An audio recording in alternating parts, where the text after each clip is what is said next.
तो फिर मुझको सताओ।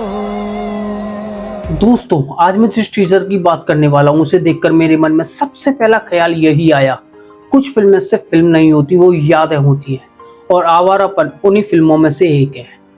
करीब 19 साल पहले 2007 में एक फिल्म आई थी आवारापन। बॉक्स ऑफिस पर उसमें भले ही बहुत बड़ी सफलता नहीं मिली, लेकिन समय के साथ ये फिल्म एक कल्ट क्लासिक बन गई।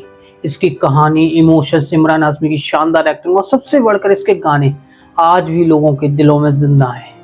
और अब इतने सालों बाद आवारापन 2 का टीजर आ चुका है और सच बताऊं, ये सिर्फ एक सिक्वल का टीजर नहीं लगा, बल्कि ऐसा लगा जैसे मेकर्स पुराने जख्मों और पुरानी यादों को फिर से जिंदा करने आए हैं। टीजर की शुरुआत एक डार्क और रहस्यमयी माहौल से होती है और फिर स्क्रीन पर आते हैं इमरान हाशमी। भाई, एक बात माननी पड़ेगी, उम्र बढ़ी है लेकिन स्क्रीन प्रेजेंस पहले से कई ज्यादा मजबूत हो गया है। उनके चेहरे पर वही दर्द, वही अकेलापन और वही भावनाएं दिखाई देती है जिसने पहली फिल्म के शिवम को इतना यादगार बना दिया था। आवारापन में शिवम सिर्फ एक गैंगस्टर नहीं था, वो एक टूटा हुआ इंसान था जो अपने जीवन का मतलब खोज रहा था। और टीजर देखकर लगता है कि इस बार भी कहानी उसी भावनात्मक दुनिया से जुड़ी रहने वाली है। अब बात करते हैं उस चीज की जिसने इस टीजर को खास बना दिया, और वो है तो फिर आओ गाना। भाई, ये सिर्फ गाना नहीं है, ये पूरी पीढ़ी की याद है। जब भी इमरान हाशमी की बात होती है तो आशिक बनाया अपना, बोल हमें, जन्नत, गैंगस्टर और आवारापन के गाने याद ही आ जाते हैं। और आवारापन का तो फिर आओ आज भी लोगों की प्लेलिस्ट में जिंदा है।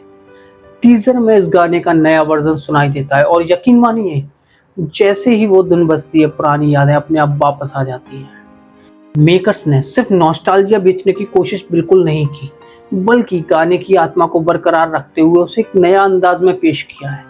अगर पहली फिल्म ज्यादा इमोशन ड्राइवन थी तो आवारापन 2 का स्केल उससे कहीं ज्यादा बड़ा लग रहा है। टीजर में बड़े एक्शन सीक्वेंस की झलक मिलती है, गैंगस्टर वर्ल्ड पहले से ज्यादा खतरनाक दिखाई दे रहा है। डार्क सिनेमेटोग्राफी, स्टाइलिश फ्रेम और हाई प्रोडक्शन वैल्यू देखकर लगता है कि इस बार फिल्म का कैनवास काफी बड़ा रखा गया है। टीजर का सबसे बड़ा सरप्राइज क्या है पता है? शबाना आजमी। उनकी सिर्फ एक झलक ही काफी है यह समझने के लिए कि उनका किरदार कहानी में बहुत अहम होने वाला है। वहीं दिशा पाटनी की एंट्री इस बात का संकेत देती है कि फिल्म में रोमांस और इमोशन एंगल भी बहुत मजबूत रहेगा। हालांकि टीजर अभी ज्यादा खुलासा नहीं करता और शायद यही इसकी सबसे बड़ी ताकत है। अगर आप इमरान हाशमी के पुराने फैन हैं तो आपको इस टीजर में सिर्फ आवारापन नहीं दिखेगी, इसमें आपको जन्नत का दर्द, गैंगस्टर की तन्हाई, मर्डर का इमोशन और भूल हमें वाली फील भी महसूस होगी। यही वजह है कि पुराने फैंस इस टीजर से इतना जुड़ रहे हैं, क्योंकि ये सिर्फ एक फिल्म नहीं, इमरान हाशमी के उस दौर की वापसी है जब उनके गाने और फिल्में लोगों की जिंदगी का हिस्सा बन जाया करते थे।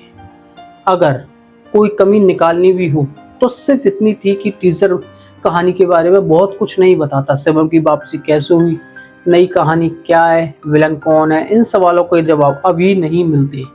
लेकिन शायद मेकर्स चाहते भी यही है कि पहले इमोशन जगाया जाए और फिर कहानी दिखाई जाए।